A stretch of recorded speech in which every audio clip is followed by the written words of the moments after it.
청취자 여러분 안녕하신지요? 손석희가 아니라 손석희입니다.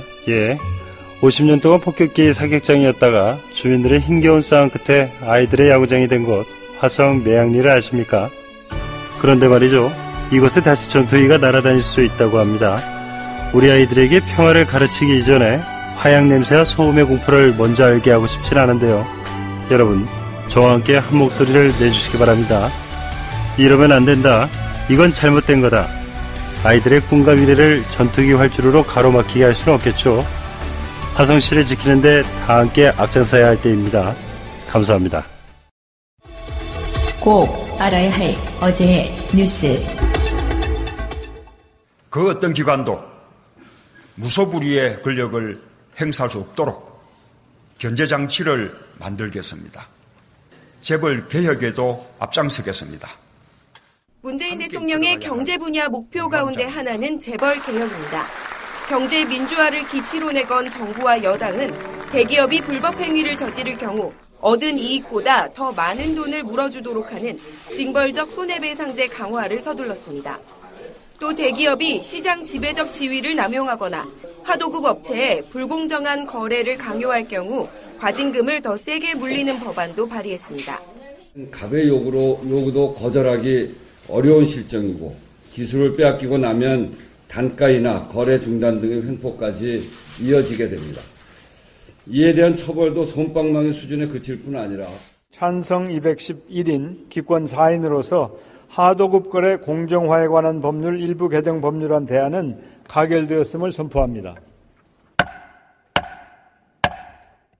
공정거래위원회가 우선 입법 대상으로 꼽았던 이 법안들이 올해 마지막 본회의에서 통과되면서 문재인 정부 재벌개혁의 초석이 마련됐습니다. 식자재는 오해의 소지를 불러올 수 있는 일체의 신인척을 철저히 배제, 공정하고 투명하게 구매하겠습니다. 프랜차이즈 가맹점, 을의 눈물을 닦아줄 법안들도 국회 문턱을 넘었습니다. 본사가 재료비로 폭리를 취하고 탈퇴한 가맹점에 보복행위를 했던 미스터 피자 사건을 계기로 제재를 강화한 겁니다. 이에 따라 앞으로 본사가 일방적으로 영업지역을 바꾸거나 보복 조치를 할 경우 징벌적 손해배상제가 적용되고 법 위반을 신고한 사람에게는 포상금도 지급됩니다. 다만 회장이 성추행 사건에 연루된 호식이 2마리 치킨 사건처럼 기업 오너의 잘못으로 인해 가맹점주가 피해를 입은 경우 이를 배상하도록 하는 법안은 아직 상임위를 통과하지 못했습니다. 정부와 여당은 내년에는 상법 개정 등을 통해서 대기업의 지배구조 개선에도 나설 계획입니다. 하지만 올해 통과된 법안들은 여야의 이견이 크지 않았던 반면 남은 과제들은 간극을 좁히기 힘든 것들이 많아서 경제 민주화를 실현하기까지는 험난한 가시밭길이 예상됩니다. 아랍에미리트가 군사지원 약속을 지키라고 우리 정부를 압박했다는 주장이 제기됐습니다. 국회 국방위 소속 김종대 의원은 새 정부 출범 직후인 지난 5월 말쯤 아랍에미리트가 군사교류 협정을 이행하지 않으면 원전 수출과 자원 협력에 부정적인 영향을 초래할 것이라고 알려왔다고 말했습니다. 정부 고위 관계자에게 들었다고 밝혔습니다. 저 약속했던 군사적인 지원을 한국이 이행하지 않을 경우에는 기존의 기업과 여러 가지 자원외교 차원에서 계약한 것에 불이익을 줄 수 있다는 강한 협박이 있었던 걸로 보여집니다. 김 의원은 또 비슷한 시기 문재인 대통령으로부터 지난 정부의 국방적폐가 너무 심하다며 그중에서도 중동 문제는 쉽지 않다는 말을 직접 들었다고 말했습니다. 정부가 실제 아랍에미리트와의 군사협력을 재검토했는지는 확인되지 않았습니다. 다만 아랍에미리트의 항의 이후 정부의 결론은 갈등을 수습하는 쪽으로 방향이 잡힌 것으로 보입니다. 송영무 국방장관에 이어 한 달 간격으로 임종석 대통령 비서실장이 아랍에미리트를 찾은 것도 이런 맥락으로 해석됩니다. 청와대는 군사지원 갈등에 대해 구체적인 언급을 피했습니다. 그러면서 양국 군사협력은 정상적으로 진행 중이라고 강조했습니다. 김성태 자유한국당 원내대표는 지난 2주 동안 임종석 비서실장의 아랍에미리트 특사와 관련한 집중 공세를 폈습니다. 원전을 포기하겠다는 어떤 국제사회의 한국 정부의 인식 때문에 상당히 그 나라 왕세자가 아주 위험한 판단까지 하고 있다는. 그때마다 청와대와 여권은 근거 없는 소문만으로 정치 공세를 편다고 맞섰지만 국회에서 또 청와대 앞에서 의혹 제기를 이어갔습니다. 하지만 어제부터 기류가 확 달라졌습니다. 이명박 정부의 원전 관련 이면 계약 의혹을 박근혜 정부가 조사하려 했다는 정황이 공개된 뒤부터입니다. 임종석 부실장 어떻게 소환 좀 하실 건지. 이제 한 해 마무리하고 새해 맞이하면서 분열과 갈등, 대립, 반목보다는 홍준표 대표 역시 더 팩트를 확인한 뒤에 하기로 했다며 한 발 물러섰습니다. 열흘 넘게 이어졌던 비판 논평도 어젠 나오지 않았습니다. 안녕하세요. 반갑습니다. 배우 권혜호입니다. 여러분들 이주 노동자라는 말 많이 들어보셨죠? 네, 예전에는 외국인 노동자 이렇게 불렀죠. 사장님 나빠요. 우리가 그런 개그 프로에서 그런 장면을 봤던 것이 벌써 10수년 전 일입니다. 그리고 이제 그들을 우리 사회의 구성을 받아들인다는 의미에서 우리는 이주 노동자라고 부르고 있습니다. 그럼에도 불구하고 제도적으로, 정서적으로 그들을 우리 사회 구성원을 어떻게 받아들일까에 대해서는 많은 고민을 필요로 하고 있습니다. 저희 이주노동희망센터에서는 그 방법을 좀 더 바깥에서 찾아보고자 합니다. 바로 이주노동자 현지의 아이들에게 공부할 권리, 펜을 쥐어주는 일입니다. 이 일에는 여러분들의 정말 많은 관심과 참여가 필요합니다. 이주노동희망센터에 여러분들이 희망이 되어주시기 바랍니다. 고맙습니다. 방송 중간에 좋아요를 눌러주시면 새날팀들에게 큰 힘이 됩니다. 미리 감사합니다. 소유 방송 출연자들의 평균 연령은 26세입니다. 청년들의 목소리를 들어보자는 의도로 기획된 방송입니다.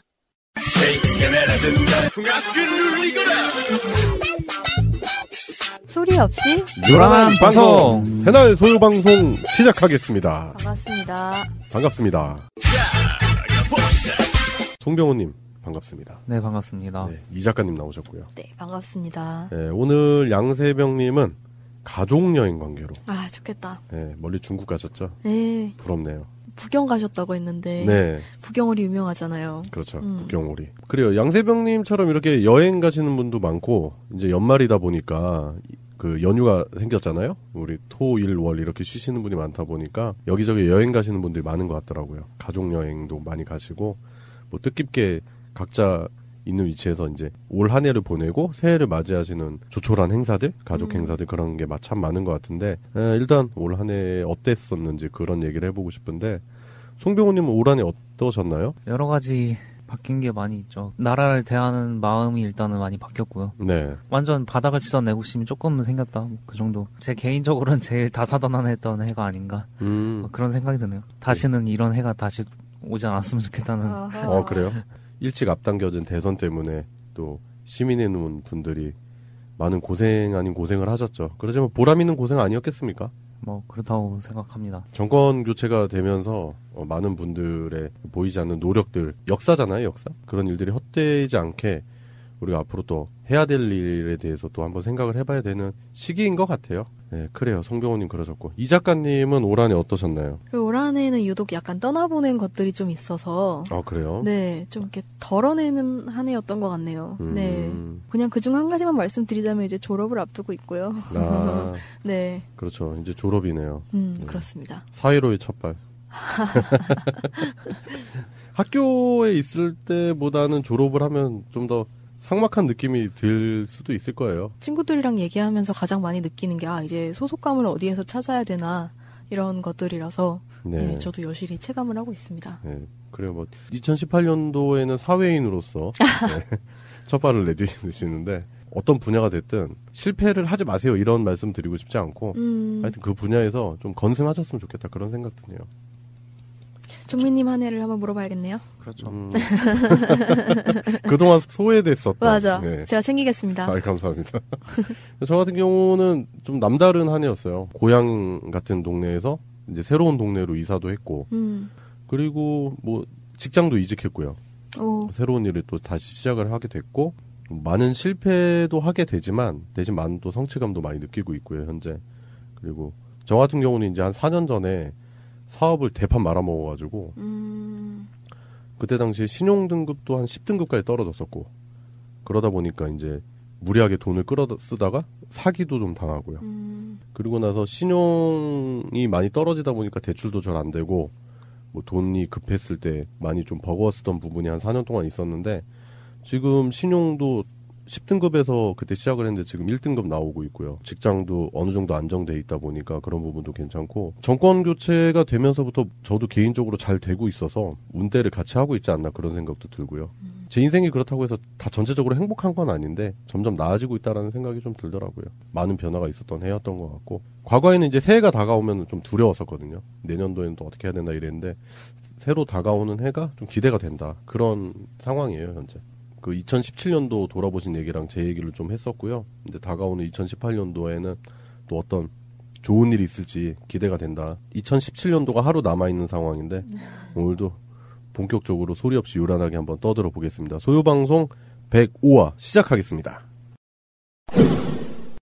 예, 오늘의 첫 번째 순서입니다. 오늘의 첫 번째 순서는 오늘 소요방송이 105화잖아요. 그래서 2005년도에 있었던 굵직한 사건 하나를 얘기해 볼 건데 2005년도에 최대 이슈라고나 할까요? 그 사건이 하나 있는데 그게 이제 황우석 교수 사건이에요. 아, 네, 그렇죠. 국제적으로 약간 뭐 자랑이다 이러면서 되게 이상한 열기를 띄웠던 사건 네. 중에 하나였었죠. 예, 그리고 많은 분들이 황우석 교수에 대해서 기대를 많이 했었어요. 네. 왜 그러냐면은 특히 중증 장애 아들 가지신 부모님들이라든지 그리고 잘 아시겠지만 클론의 강원래 씨 그때 이제 교통사고 때문에 하반신 마비가 됐었잖아요. 그 부분도 치료가 가능하다라면서 그런 퍼포먼스도 있었기 때문에 황우석 교수가 거의 메시아급으로 추앙을 받게 됐었죠. 맞아요. 네. 그리고 뭐 사이언스지나 국제과학 쪽에서도 인정을 받는 기술이다 해가지고 많은 기대를 또 했었던 것 같고 특집 다큐멘터리 같은 것도 제작해서 방송하기도 했었고요. 네. 제가 그걸 초등학교 교실에서 같이 봤었던 기억이 나네요. 네. 뭐 황우석 하면은 뭐 그냥 전 국민적으로 인기가 높았었던 분이에요. 막 이렇게 뒤에 이렇게 소 있고 막 황우석 박사 인터뷰하고 있고 막 그런 그러니까요. 장면들. 네, 진짜 그분들 그러니까 그런 그 고통을 받는 가족분들께는 진짜로 한 줄기 희망 같았었던 일이었는데 근데 결국에는 일부 조작과 과학적 윤리마저 무시한 그런 연구 결과를 허위로 발표했다라는 그 MBC PD 수첩의 보도에 의해서 갑자기 전 국민적으로 논란이 돼 버렸죠. 계속 법적인 공방도 있었고 논란도 있었는데 여기서 우리가 이제 뭐 MBC 당시 이제 PD 수첩 팀에 위반한 부분도 분명히 있었고요. 그리고 황우석 교수의 줄기세포 연구 결과 안에 있었던 그런 과학윤리가 좀 위배된 부분도 분명히 있었던 것 같아요. 법원에서 나왔던 판결이라든지 이런 부분들을 확인해 본다면 그런 부분들이 서로 없지는 않았고 있었다. 그래서 그런 부분으로 대립각을 세웠는데 저는 뭐 황우석 교수 논란에 있어서 제일 문제가 있었던 게 당시의 언론이라고 생각합니다. 당시 초반기에는 황우석 교수를 띄워주는 데 있어서 앞장섰던 게 조중동 언론이었거든요. 조중동 언론들이 이제 황우석 교수를 처음에 이제 막 띄워줄 때는 이제 황우석 교수 막 띄워주고 그다음에 당시에 참여정부와 PD수첩에 대해서 공격을 열심히 하다가 이제 황우석 교수 측에 약간 문제가 나오니까 거기서부터 갑자기 태도를 돌변해서 참여정부와 황우석 교수를 또 갑자기 맹 공격하기 시작하는 거죠. 조중동이랑 언론이. 그때 당시나 지금이나 변한 건 하나도 없어요. 여러분들도 잘 보시겠지만 그 보수 수고 언론이 가지고 있는 힘을 이용해 먹는 부분은 아직까지도 크게 변화된 부분은 없는 것 같아요. 그 당시에도 조중동을 비롯한 그런 언론들이 결국에는 참여정부를 공격하고 싶은 거죠. 그런 일련의 사건들을 통해서 결국엔 참여정부를 압박하고 비판하고 싶었던 거죠. 그러면서 그런 사건들을 교묘하게 이용했던 부분도 분명히 있었다.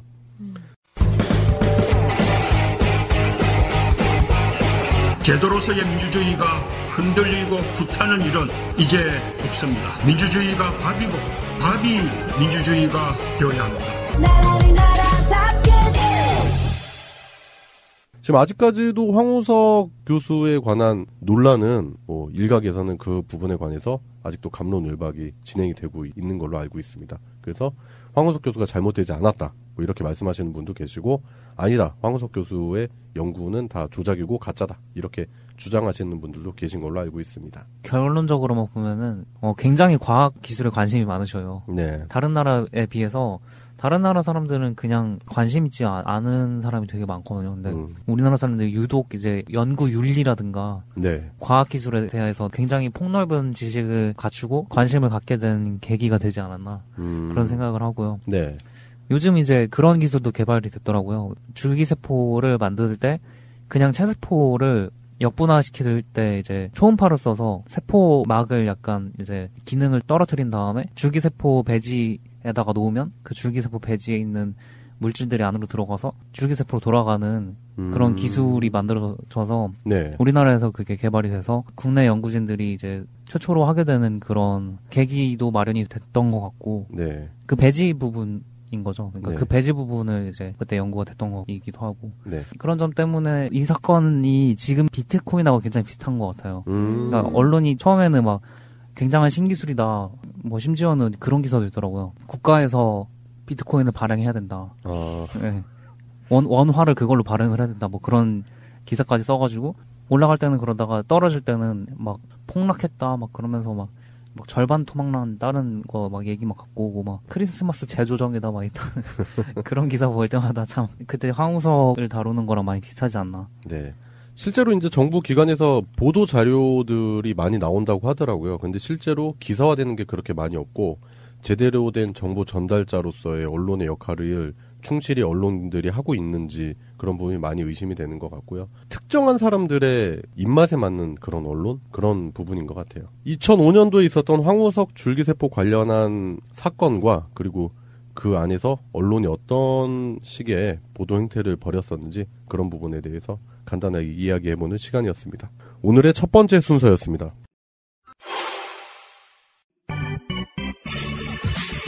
오늘의 이슈. 국정교과서 여론조작에 관련된 얘기를 해볼 건데요. 네, 박근혜 정부 당시에 추진됐었죠. 국정교과서. 결국에는 이제 국정교과서 폐지로 그 새 정부 들어서 이제 결론이 났는데 국정교과서에 대해서 긍정적인 여론을 만들기 위한 조작이 있었다는 얘기가 나오고 있어요. 그러니까 온라인 의견 수렴 절차라는 걸 거쳤다고 하는데 국정교과서에 관해서 그랬는데 같은 사람이 2,000번 이상 접속해서 평가를 하면서 나는 중학교 3학년 학생인데 이랬다가 또 어디서 또 나는 학부모인데 이런 식으로 조작했던 정황이 드러나고 있다고 합니다. 그리고 이게 마지막 날에는 긍정적인 평가가 723건이나 올라와서 또 이 여론을 형성하는데 크게 작용을 한 그런 부분이 있다고 폭로가 됐고요. 이게 이제 국회 교육문화체육관광위원회 소속 김병욱 더불어민주당 의원이 교육부와 국사편찬위원회로부터 제출받은 자료를 토대로 당시 이제 결과를 보면은 긍정적인 평가가 911건 그리고 부정적인 평가가 229건 그래서 훨씬 더 많은 국민이 국정교과서를 찬성하고 있는 것 같은 모습을 보여준 거죠. 서버를 만드는 입장에서는 네. 되게 이런 일이 어이가 없는 게 IP를 원래 알아내는 게 어렵지가 않아요. 서버 입장에서는. 네. 그러니까 이런 서비스를 열어서 의견을 받을 때 로그인 절차 없이 그냥 받은 거잖아요. 네. 그럼 커멘트를 남길 때 그 커멘트를 쓴 사람이 어떤 IP로 접속했는지 기록을 남기는 게 모든 웹서버에는 다 그 기능이 있어요. 가장 기본적으로 구현이 이미 돼 있는 거라서 네. 그냥 갖다 쓰기만 하면 되는 거거든요. 근데 그거를 해놨기 때문에 일단은 지금 이렇게 밝혀지는 거잖아요. 네. 기록을 남길 때 이거를 중복 검사를 해서 이미 남긴 IP면은 기록이 안 되게 하는 게 어렵지 않은데 그거 일부러 안 해놓은 거죠. 일부러 안 해놓고 누군가가 이제 조작을 할 수 있도록 열어놓은 허술한 거고요. 예, 일부러 허술하게 만든 네. 의혹이 있을 수 있겠네요. 네. 그럴 수밖에 없는 게 이게 이제 그 여론조사 의견 수렴 마지막 날 전까지만 해도 온라인상에서는 이제 국정교과서를 반대하는 의견이 되게 많았었는데 네. 마지막 날에만 723건의 긍정적인 평가가 올라오면서 결과가 뒤집힌 거거든요. 사실 박근혜 정권 당시의 여론 조작 사건들만을 나열해서 생각해 보자면 네. 이런 온라인 평가 외에도 여러 가지 많은 부분에서 여론 조작이 일어나지 않았을까 의심을 네. 해보게 되네요. 네. 실제로 뚜껑을 열어본 국정교과서 자체가 매우 허술하게 역사에 대한 왜곡하는 부분까지 이렇게 보여주는 그런 모습을 보였기 때문에 실제로 그 국정교과서 자체가 실행되려고 했을 때 수많은 학부모님들과 그다음에 학생들의 반대 그리고 일선 교사들의 반대에 부딪히게 된 거죠.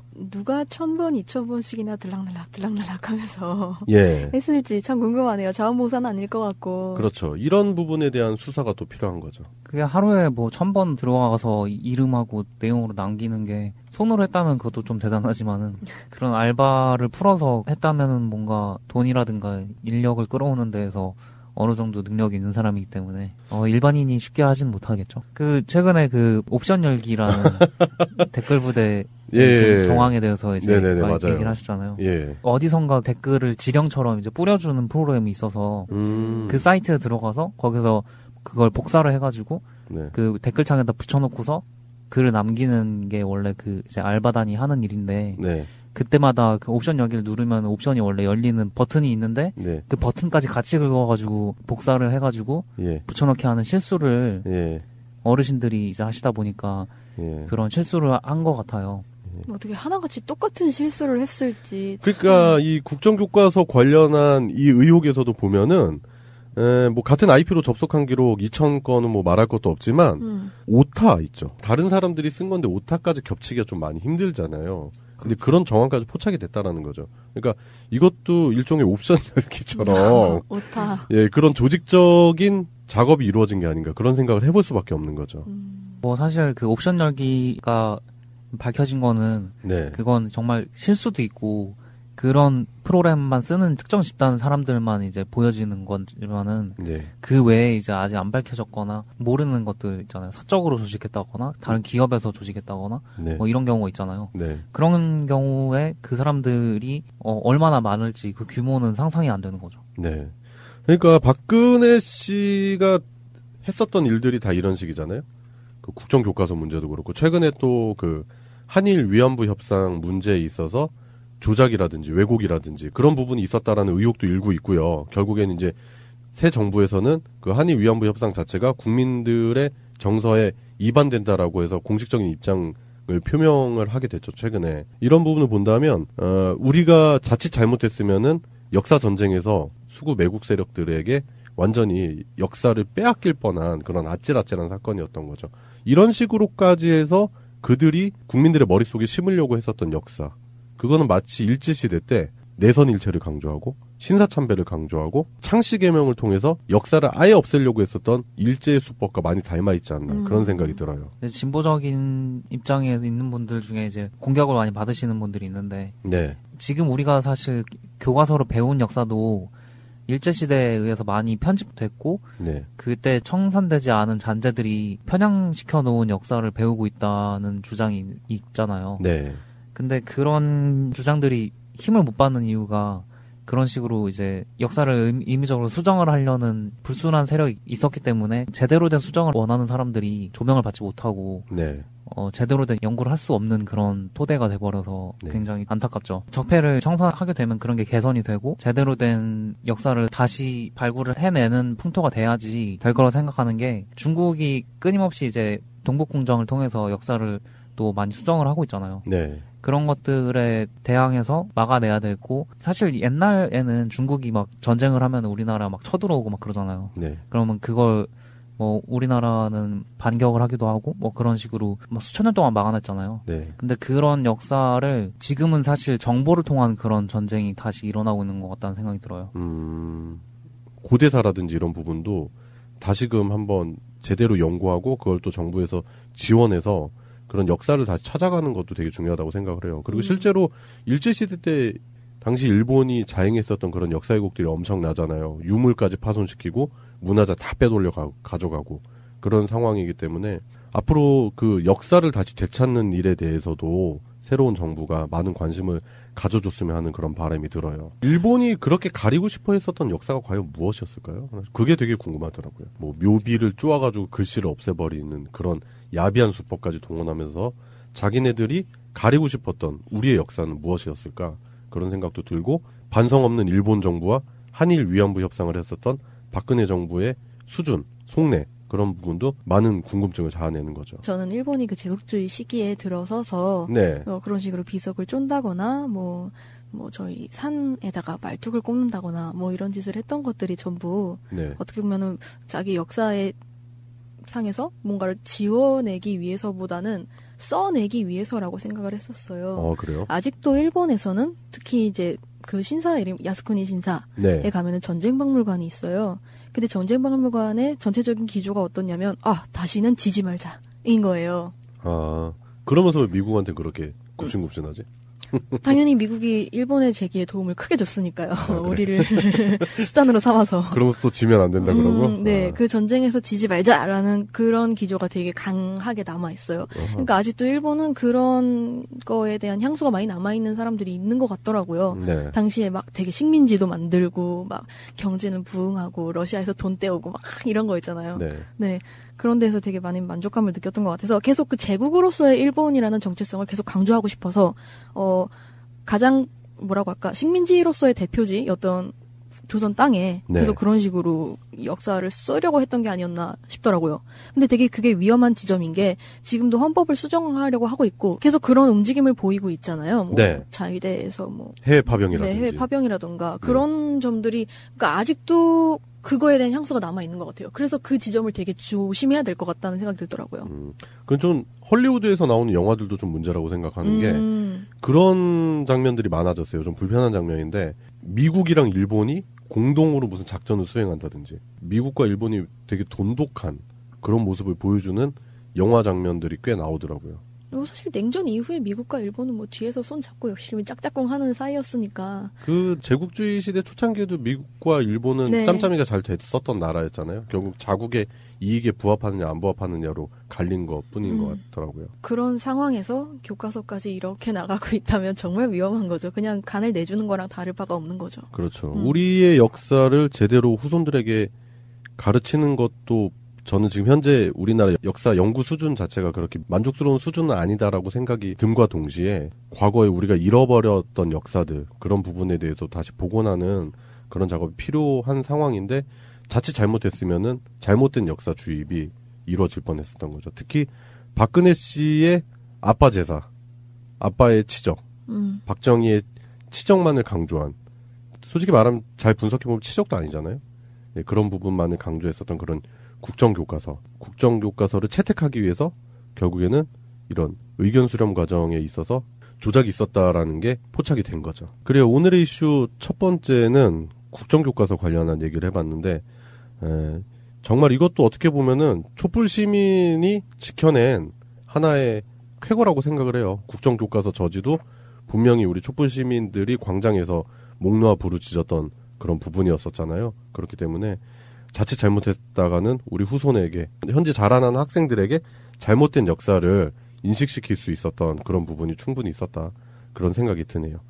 예, 그래 오늘의 첫 번째 이슈였습니다. 금주의 시사. 예, 금주의 시사입니다. 금주의 시사 첫 번째는 이 작가님이 준비하신 시사를 이야기해 볼 건데요. 어떤 시사 준비하셨죠? 저는 요즘 되게 이슈가 되었던 특히 소상공인들 사이에서 굉장한 이슈이자 문제거리가 되었었던 전환법이라는 법에 대해서 얘기하고자 합니다. 이게 논란이 많았었죠. 전환법이 줄임말이고 원래는 전기용품 및 생활용품 안전관리법이에요. 네, 이게 어떻게 되는 거냐면 그러니까 살에 닿는 모든 생활용품들을 다 KC 인증마크를 달아야 한다는 거예요. 그러니까 좀 더 쉽게 예를 들자면 우리가 입는 보세 옷 같은 거 있죠. 네. 그것도 디자인 따라 또 그 같은 디자인이라도 색상에 따라서 모두 KC 인증마크를 달아야만 온라인이나 오프라인에서 판매를 할 수가 있다는 거죠. 그러면은 결국에는 그 관련한 인증에 필요한 비용도 결국엔 생산자들이 다 부담을 해야 되는 거네요. 네, 바로 그 지점이 이제 되게 문제가 되었었던 건데 사실 이게 표면적으로는 당연히 소비자에게 안전한 물건을 제공해야 한다. 그렇게 판매해라라는 당연하고 긍정적인 법 같지만 실상은 그런 식으로 소상공인을 죽이는 일 혹은 또 인증서 장사를 하는 일 정도로 볼 수밖에 없는 것이죠. 굳이 이런 인증이 필요할까요? 그런 생각이 드네요, 저는. 저도 그 점이 가장 의문이었는데 그 인증기관이라는 것도 결국에는 민간 기업들이래요. 네. 지금 국내에 모두 한 20개 정도의 민간 기업들이 있다고 하는데 이게 민간이라고는 하지만 결국에는 산자부를 은퇴하거나 혹은 그 산자부 계열 인사들이 운영하고 있는 회사들이라고 합니다. 그러니까 만약에 이 법이 시행되고 나서 이런 예측을 할 수도 있겠죠. 소상공인들에게. 그러면은 영세 상공인들에게 뭐 세금을 지급해서 KC 인증 마크를 달 수 있도록 지원을 해주겠다라고 한다면 네. 결국 거기 들어가는 세금도 다 그냥 소비자건 뭐 판매자건 그 국민들의 돈인 거예요. 네. 그런 식으로 민간 기업들의 좋은 일 시키는 거죠. 그런데다가 이 인증 과정을 통해서 생산이 시작이 되게 되면은 나오는 제품들의 가격이 올라갈 수밖에 없는 거잖아요, 결국에는. 그렇죠. 모든 물건 하나하나 이제 거의 다 해야 된다고 보시면 되니까 네. 그 물건 하나당 7만 원에서 약 10만 원 정도의 인증 비용이 든대요. 근데 같은 옷인데 만약에 뭐 빨간색, 까만색, 하얀색이 있다고 하면 이제 21만 원부터 30만 원 정도의 비용이 추가적으로도 소모되는 거죠. 아, 그러니까 그런 원단 하나하나에 다 그렇게 인증을 받아야 되기 때문에. 네, 그 완제품 하나하나에 다 인증을 받아야 되기 때문에. 예. 그래서 이게 지금 현재 아예 안 한다는 건 아니고 미뤄진다라는 얘기죠? 네, 이게 사실은 작년에 이제 유예가 됐었어요. 아무래도 네. 반발이 많이 심하다 보니까. 근데 그 상태로 1년이 지났는데, 이번에 그러면 2018년 1월부터 이게 시행이 된다 해서 굉장히 그 업계가 굉장히 술렁했거든요. 네. 그런데 12월 29일 저녁에 이게 극적으로 또 유예가 결정이 난 거죠. 사실은 유예지 이게 뭐 폐지라거나 개정이 다 완전히 된 게 아니기 때문에 네. 아직도 좀 찝찝한 점이 남아있죠. 네. 그러니까 이게 결국에는 이제 소상공인들 입장에서는 엄청나게 부담되는 일이고 결국에는 이걸 통해서 실제적으로 소비자들도 가격 상승에 대한 부담을 같이 느껴야 되는 부분이 생길 수 있겠네요. 그렇죠. 사실 이제 전환법 개정 대책위원회라는 게 있어요. 거기에 회장이 박중현 회장이라는 분이 계시는데 그분에 의하면 공식 추산으로는 한 100만 소상공인들이 다 피해를 입을 것이다. 휴업하거나 폐업하거나 큰 부담을 떠안거나 그리고 구매하는 소비자 입장에서도 당연히 상식밖에 부담을 떠안을 수밖에 없고요. 그렇게 생각해보자면 뭐 100만이 아니라 거의 모든 국민이 다 해당이 되지 않을까 싶은데. 그렇죠. 네. 그런 인증이라든지 이런 부분이 필요한 부분이 분명히 있어요. 있기는 산업 안전 기준이라든지 이런 부분에 있어서. 그런데 지금 현재 시행하려고 했었던 전환법 같은 경우에는 과연 이것이 진정 필요한 인증인가라는 그런 의구심으로부터 시작이 되겠네요. 그렇죠. 제가 이거에 대해서 관심을 갖게 된 게 그 제 친구 중에 하나가 네. 가까운 친구 중에 하나가 귀걸이 같은 거 액세서리류를 만드는데 소질이 좀 있대요. 네. 그래가지고 이제 지켜보고 있었는데 갑자기 이 얘기를 꺼내더라고요. 그래서 같이 오늘 동대문을 같이 가봤어요. 근데 어제까지는 진짜 문 닫은 가게도 엄청 많고 좀 침체되어 있는 분위기였는데 유예가 결정된 후에 오늘 가봤더니 또 다시 좀 밝아졌더라고요. 분위기가 약간 축제 분위기도 나고, 네, 연말이라 그런지 모르겠지만. 네. 네. 그러면서 그 친구가 했던 말이 그거였어요. 만약에, 문재인 정부로 바뀌지 않았더라면, 네. 그러니까 탄핵이 되지 않았더라면, 이게 바로 시행되고, 앞서 말한 피해들이 계속 역병처럼 진행되지 않았겠느냐, 이런 얘기를 하더라고요. 네, 아무래도 강행했겠죠. 네, 왜냐하면 그 박근혜 정부 때 개성공단도 일방적 지시로 중단해버리면서 많은 기업들이 피해를 입었잖아요. 네. 네, 그러니까 이번에도 뭐 딱히 신경 쓰지 않고 계속 시행했을 거다 이렇게 얘기를 하더라고요. 그렇죠. 박근혜가 가지고 있었던 그런 제왕적인 사상, 그런 생각 때문에 방금 말씀하신 그런 개성공단 폐쇄라든지 그리고 박근혜 씨가 했었던 모든 일들이 다 그런 식이잖아요. 그렇죠. 네. 사실 이것도 박근혜 정부 때 싼 똥이잖아요. 사실 네, 생각해보면. 그렇죠. 예. 많은 의견들이 그렇게 얘기를 해요. 이게 유예일 뿐이고 개정안이 준비되는 중이긴 하지만 구체적인 안이 제대로 나오지가 않았어요. 더불어민주당 의원분께서 이제 개정안을 준비하고 있다고 기사에서 읽었는데 그러니까 아직까지는 그냥 상공인들은 불안하기는 마찬가지인 거예요. 그래서 사업하려는 혹은 사업하는 입장에서 망설이게 되는 부분이 되게 많아지는 거죠. 네. 그러면서 또 많은 의견들이 이렇게 얘기를 하기를 이거는 개정이 아니라 폐지하는 게 답이다. 폐지 순으로 가야 된다. 네, 의미가 없어지는 법이 될 거라고 주장하시는 분들이 많더라고요. 네. 네. 뭐 그 인증서 관련해서 얘기를 드리자면은 공인인증서만 봐도 알 수 있는 게 공인인증서를 통해서 사실 공인인증서 발급기관들이 공기업에서 이제 낙하산으로 꽂히고 그런 기업들만 논하는데 정작 공인인증서는 그 회사들에서 보안 조치를 제대로 마련하지 않아서 그 시스템 자체가 뚫리는 경우가 허다하고 결국에는 이제 정권이 바뀌면서 이게 폐지가 됐잖아요. 스케줄이 잡혔고 이제 차근차근 이제 없어지는 와중에 있는데 인증 제도가 안전을 얘기하는 거잖아요. KS랑 KC 인증 같은 건. 네. 국가가 안전을 담당해야 되는 건 맞죠. 그렇기 때문에 책임지고 국가에서 그걸 검사를 해주는 게 맞지. 안 하면 팔지 마는 좀 아니죠. 아, 그러네요. 네. 그것도 민간기관에 위탁해가지고 그 민간기관이 그걸 통해서 막대한 수입을 얻을 수 있게 하는 것도 아닌 것 같아요. 제 생각에는. 그렇죠. 네. 차라리 국가에서 할 거면 하고 아닐 거면 말고 아니면 국가에서 기구를 하나 만들든지 차라리 그게 맞는 방법인 것 같아요. 맞아요. 네. 방금 송병호님이 지적하신 대로 국가에서 해줘야 되는 게 맞지 그거를 소상공인한테 떠넘기듯이 그런 식으로 비용 부담을 전적으로 맡기는 건 옳지 않다. 그런 생각이 드네요. 그 뭐 비슷한 예로 또 게임 등급위원회라고 있는데요. 네. 예, 게임의 등급을 매겨서 어린이들한테 안전한 컨텐츠 환경을 만들겠다. 이런 취지로 마련된 게 외국에서 발행되는 굉장히 유명한 게임들이 오히려 그 한국어를 번역을 안 하게 되는 계기로 작용해서 아이들이 이제 게임을 하고 싶으면 영어를 배워야 하는 혹은 일본어를 배워야 하는 참담한 현실을 만들었는데 무조건 한국어로 정식 발매를 하려면은 그걸 받아야 되거든요. 네, 등급을. 네, 등급 심의를 받아야 되는데. 네, 근데 그걸 통과할 수 있는 게임이 사실 거의 없죠. 예. 왜냐면은 외국 게임은 잔인하거든요. 그렇죠. 폭력적이고요. 선정적이야. 선정적이고요. 안 예. 된대. 어둡고. 서든어택은 되고. 사실 이 얘기하면서 저희 아빠도 그런 얘기를 하더라고요. 아유, 야, 그거 아무도 안 잡아가. 그거 실효성이 없는 것 같아. 이렇게 얘기를 하시면서 그런 얘기를 하셨어요. 갑자기 전근대로 시대가 팍 튄 거죠. 사실 세종대왕이 토지세 개혁을 하잖아요. 네. 근데 그 토지세 개혁을 할 때 정말 굉장한 시간과 노력을 들여서 했대요. 한 30여 년 정도 걸려서 토지세 개혁을 완성을 했다고 해요. 그래서 네. 뭐 직접 농사도 짓고 뭐 이거는 왕의 뭐 기본적인 덕목이긴 하지만 네. 직접 농사도 짓고 대신들 불러가지고 어떻게 했느냐 이렇게 얘기도 물어보고 심지어 백성들한테도 막 의견을 물어보고 그런 과정을 통해서 정말 현실적이고 정말 구체적이고 그리고 이렇게 반영이 많이 되어 있는 그러니까 많은 사람들의 의견이 많이 반영이 되어 있는 그런 법을 이렇게 개정하는데 그런 과정을 거쳤다는 거죠. 근데 지금 전근대만도 못한 레벨로 일을 처리하고 있는 거예요.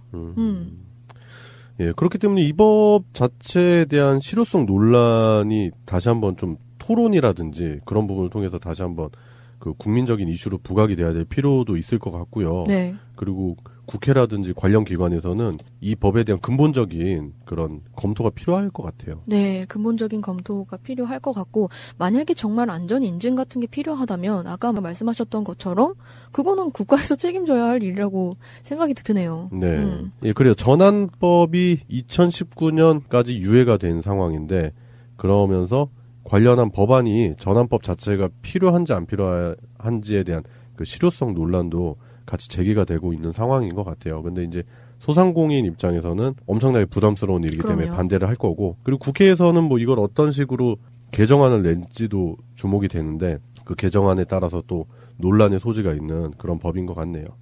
예, 그래요. 금주의 시사 첫 번째였습니다.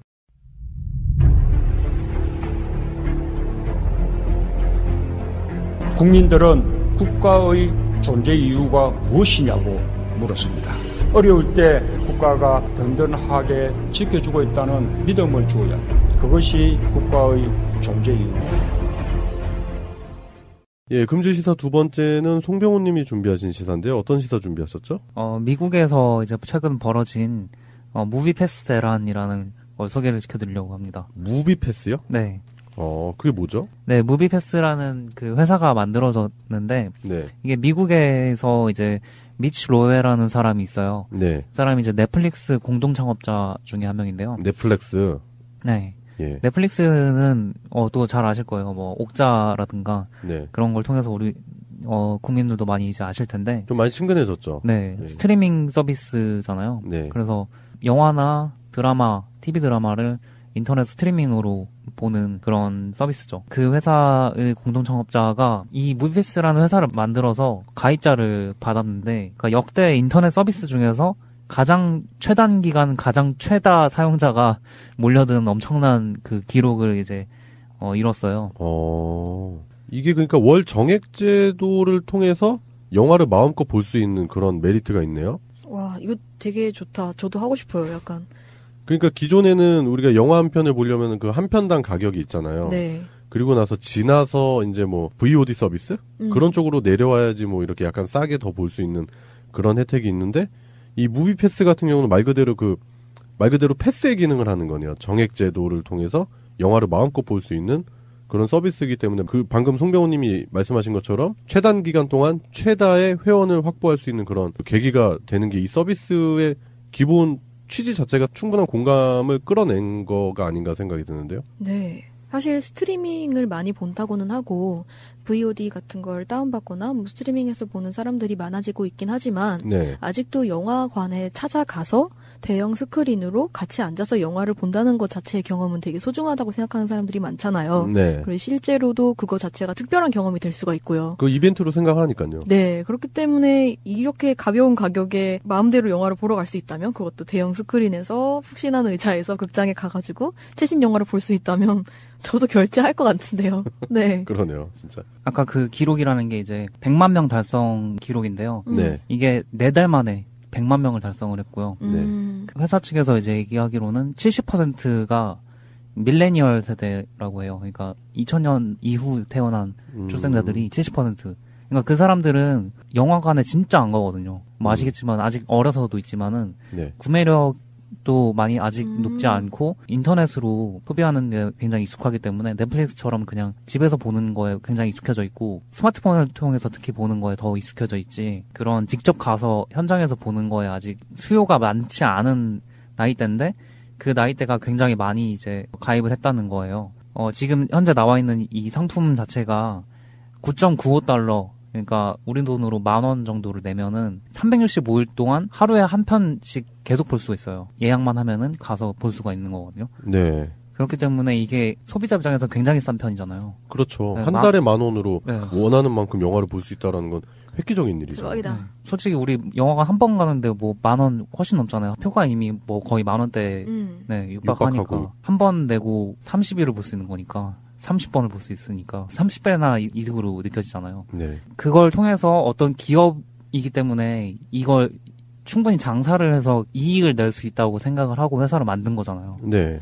이게 회사가 새로 만들어진 것도 아니에요. 2016년에 만들어졌어요. 그 넷플릭스라는 성공적인 사업을 하는 사람이 미쳤다고 이 사업 할 리가 없잖아요. 네. 네, 저는 그거로 설명을 드리고 싶은 거예요. 이 회사가 주는 혜택보다는 왜 이 회사를 만들었을까? 네. 예. 이 회사 자체가 되게 특이한 게 그러면 소비자한테 이득이면은 판매자한테 불이익이지 않나? 일부 손해를 볼 수 있지 않을까? 네, 그렇게 생각을 하기 쉽잖아요. 근데 그것도 아니에요. 우와. 보통 사람들이 오지랖이 넓어가지고 내 입장만 생각하는 게 아니라 상대방 입장도 생각하니까. 네, 그 뭐 요기요 같은 그런 게 아니고 전혀 아니고 그냥 우리가 예약을 하면은 소비자가 예약을 하면 표값이 10,000원이라고 하면 10,000원 이렇게 무비 패스해서 극장한테 주는 거예요. 그렇기 때문에 전국 어느 극장이나 가능한 거거든요. 그러면은 무비패스라는 회사는 수익을 어디서 창출하나요? 네, 그게 중점인데요. 네. 그래서 무비패스는 도대체 수익을 어디서 공중에서 만들어내느냐? 그렇죠. 데이터 사이언스다. 사용자들이 어떤 영화를 어떤 시기에 어느 연령층이 그걸 본다는 걸 통계 정보를 내서 그 정보를 영화를 만드는 프로덕션들이 많잖아요. 네. 할리우드에. 그런 회사들한테 데이터를 팔아서 그 수익을 충당하겠다는 거예요. 아, 빅데이터 수집. 네. 아, 그렇죠. 그런 부분이 진짜 어떻게 보면은 창조 경제네. 진짜 창조 경제다. 진짜 공중에서 돈을 만들어내는 거죠. 네, 그 진짜 창조적인데요. 네. 네. 아, 왜 그러냐면 그 기업들이 요즘 그런 거 분석 많이 하잖아요. 이제 뭐 대형 마트들이라든지 아니면 이제 대기업들이 운영하는 무슨 그런 대리점에서 판매가 이루어지면은 어떤 연령층이 어떤 제품들을 사는지를 파악을 해가지고 그 사람들을 포커싱으로 해서 사업을 할 때 그런 데이터를 많이 활용한다고 하는데 결국에는 무비패스라는 회사를 만들어서 넷플릭스는 그런 데이터를 활용해가지고 영화 산업 전반적으로 정보력을 장악할 수 있는 그걸 통해서 또 수익도 창출하는 그런 걸 택한 거네요. 네, AMC라고 이제 AMC 엔터테인먼트라는 회사가 있어요. 그게 이제 우리나라로 치면 CJ 같은 미국에서 가장 큰 그 영화관 사업을 하는 회사거든요. 네네. 근데 그 회사에서 이제 로에라는 사람을 미국의 적이다라고 막 얘기할 정도로 그건 사기라는 식으로 막 이렇게 공격을 막 하고 있어요. 근데 어쨌든 이 사람은 밀어붙이고 있고 그게 충분히 수익이 난다는 얘기를 방증한다고 보고요. 네. 근데 이거를 보면서 제가 그냥 소개를 시켜드리는 게 아니고요. 이걸 보면서 제가 떠올린 게 그 요즘 보면은 노암 촘스키라는 학자가 쓴 책이 있고 그 책을 토대로 이제 영화도 나왔고 올해 초에 한 3월쯤에 이제 유튜브 영상이 하나 나온 게 있어요. 네. 근데 그 영상이 떠오르더라고요. 유튜브에서 검색을 해보시면 The 5 Filters of the Mass Media Machine 이라는 영상인데요. 네. 그러니까 5개의 매스미디어 기계인 거죠. 기계를 돌리는데 들어가는 5가지 필터라는 이제 이론이에요. 네. 근데 그거를 보면은 이제 우리가 항상 그 미디어를 비평을 하잖아요. 네. 미디어가 굉장히 이상한 뉴스를 많이 만들고 가짜 뉴스를 만들거나 아니면 그 왜곡된 보도를 심하게 하잖아요. 네. 근데 그렇게 될 수밖에 없는 이유 자체를 설명을 하면서 노암 촘스키가 5가지 필터를 이제 제시를 하는데 그거의 핵심은 이거라고 봐요. 그러니까 뉴스를 만드는 그 미디어는 매스미디어는 뉴스를 파는 곳이 아니고 지금의 매스미디어들은 미디어를 소비한다고 생각하는 우리들을 기업들에 팔아먹는 장사를 하고 있다.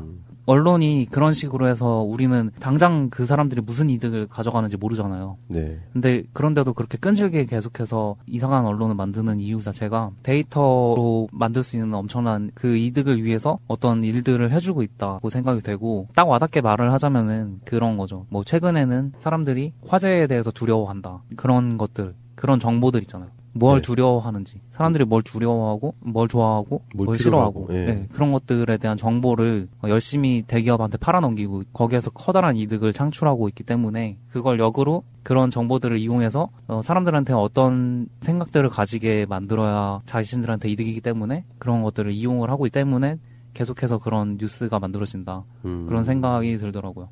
그럼 이거 좋은 게 아닐 수도 있는 거네요? 이 패러다임 자체가 이제 눈에 보이는 물건들이 중요하던 시기에서 점점 이제 눈에 안 보이는 정보가 중요해지는 시기로 바뀌는 것 같아요. 예, 그래요. 무비패스라는 사업을 통해서 결국에는 거기서 수집된 데이터로 수익을 창출하는 그런 회사 구조와 그에 관련된 노엄 촘스키 교수의 이론까지 같이 한번 설명을 하면서 지금 이 무비패스가 과연 대중들에게 정말 혜택을 주는 그런 서비스일까? 아니면 또 다른 형태의 대중들을 상대로 하는 그런 상품화 작업이지 않나? 그런 식의 비판이 나오는 거에 대해서 한번 얘기를 해봤는데 마냥 환영할 만한 일은 아니에요. 우리 초반에는 영화를 무제한으로 볼 수 있다 그래서 되게 좋은 것 같았지만 결국에는 그 이면에는 또 기업이 데이터를 독점하는 저희가 깔려 있는 것 같다라는 생각이 드네요. 어떻게 좀 극단적으로 말하면 돈 내고 저희 정신을 파는 거랑 비슷한 걸까 될 수도 있겠네요. 우리는 그쪽에 정보를 제공하고 그냥 영화를 조금 더 보는 그 정도의 수준인 거죠. 조작당할 수 있게 도와주는 거잖아요. 그럴 수도 있는 거죠. 예.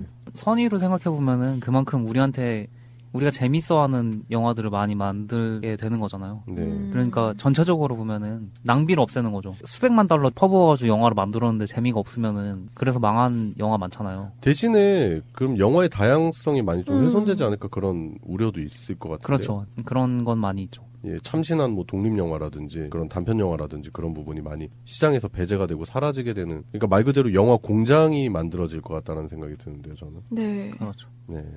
그럴 수는 있겠죠. 예, 그래요. 금주의 시사 2번째는 여기까지 하겠습니다. 예, 금주의 시사 3번째는 제가 준비한 시사인데요. 이순신 종가에서 난중일기 전시 중단을 요구했다고 합니다.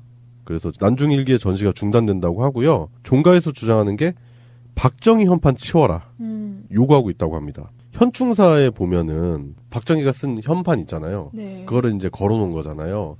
그게 원래는 그 조선 숙종임금의 현판이 걸려 있었던 거를 그 현충사를 재조성하는 과정에 있어서 박정희가 멋대로 그 현판을 띄고 자신이 쓴 현판을 걸어놓은 데에서부터 문제가 시작이 되는 거네요. 그럼 그 숙종임금의 사익 현판은 대체 어디로 간 거죠? 지금 그래서 이제 그 종가에서 문화재청에다 요구를 했는데 아직까지 정확한 답변은 나오지 않고 있대요.